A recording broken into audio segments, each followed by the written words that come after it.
This is the Kwikset SmartCode 911 touchpad, electronic lever controlled.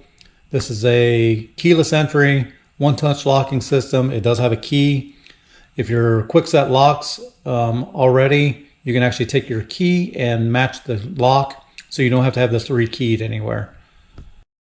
We're going to do an unboxing video. I'm going to show you how to install it. I'm also going to show you how to program this. They're not really hard to do. The instructions are kind of complicated. And you'll also see, once you open this up, that little nice thing you see on the front, they don't ever show you what's on the back side of this. So on the inside of your door, you're going to have a big control box with the batteries and everything else that goes in there. So let's open it up. I'll show you what to do with it, show you how to install it, show you how to program it. Okay. On these locks, I always check to make sure they're factory sealed. When you're at the store, check to make sure this little thing's there. Also check the bottom, make sure they haven't been opened. Sometimes you get ones that have been returned. Programming's messed up. Somebody stolen pieces, parts out of there. So we don't want to be missing anything when we get this open. So inside our first box, of course, is another box. Inside here, important directions. Won't need those right now. Lever. That's your actual door mechanism. This is the piece that's going to hold it in place on the back. This is the part they don't show you in the picture. So this part right here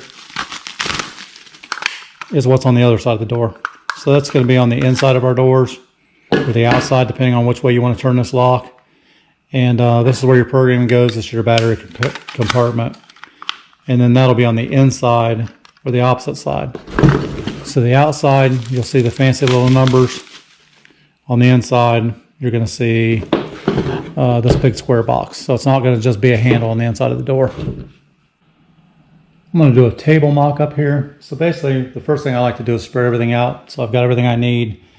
We're going to use the Allen wrench later on to tighten up a couple of screws to hold the cover on.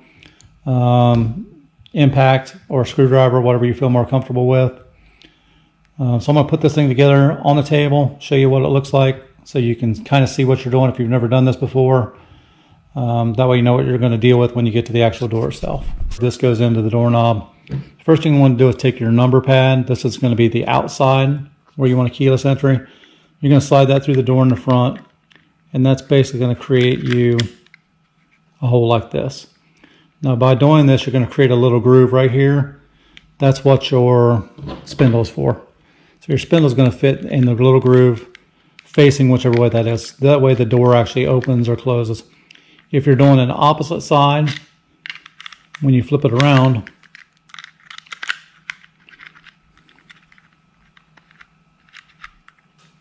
line it up correctly, your spindle will go in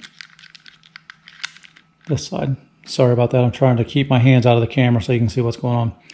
So no matter which way you go with it, whichever way your door's closing, that goes there, spindle goes in there next. So after the spindle goes in, you're going to take this piece right here. The two screws that are sticking out go away from your door. You're going to feed that wire in through there. So you're going to pull the wire through all the way. And that piece is going to line up on that. Once you get those lined up, you're going to take the two longer screws that have the fine machine thread. You're going to run them into that to hold this in place. So this is the machine thread screw. Got a little space at the top, a little star at the bottom. So we're going to run those in. I'm going to use an impact because that's what I would normally do. Screwdriver if you don't feel comfortable, but again, I'm just going to snug these up for now because we're just mocking it up right now. So this would be in our door. So our mechanism's in the door. The next thing we want to do is we want to hook up our battery pack. So in order to put the battery pack on, in the back there's a wiring harness plug, and obviously a wiring harness. The side that says up goes into the upside. So I'm going to set this down for just a second so I can plug this in. Try to keep my fingers out of the way.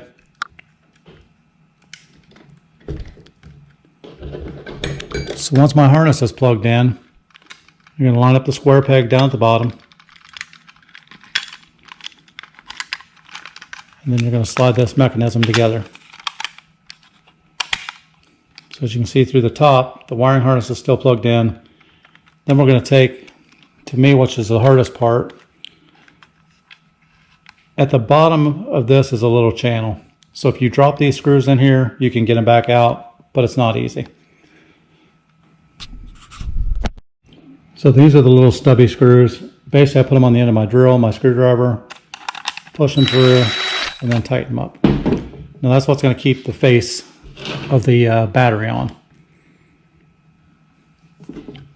So one in.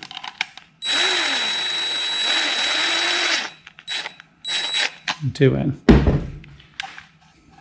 So now our mechanism and our assembly is together. Screw hole should line up on both sides of this.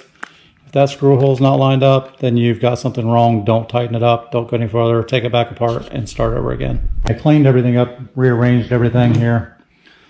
The next step is putting the levers on. If you flip the mechanism over on the bottom, there are set screws in here. As you tighten these set screws up, they will make contact with the bottom of the levers and keep them from falling off. So we're going to take our lever, we're going to turn it inward, because if we turn it outward, it's going to hit the door when it closes. And when you flip this over, you're going to take the Allen key provided, and you're going to tighten those up. When you tighten that up, you don't need to make it super tight. That just keeps the lever from falling off. Same thing, flip it around. Lever goes on. And you tighten the set screw. So now our mechanism's actually together. We turn the handle, and it works like it should.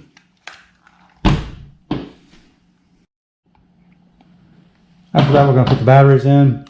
I personally use lithium batteries. Depending on how often you use this lock, the lock will suck up some juice.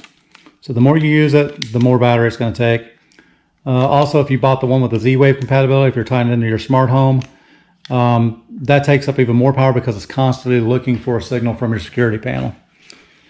If you look on the top, door side, so you're going to be on the inside of your room, and you're going to drop that in facing the door. It's going to beep at you, let you know it's turned on.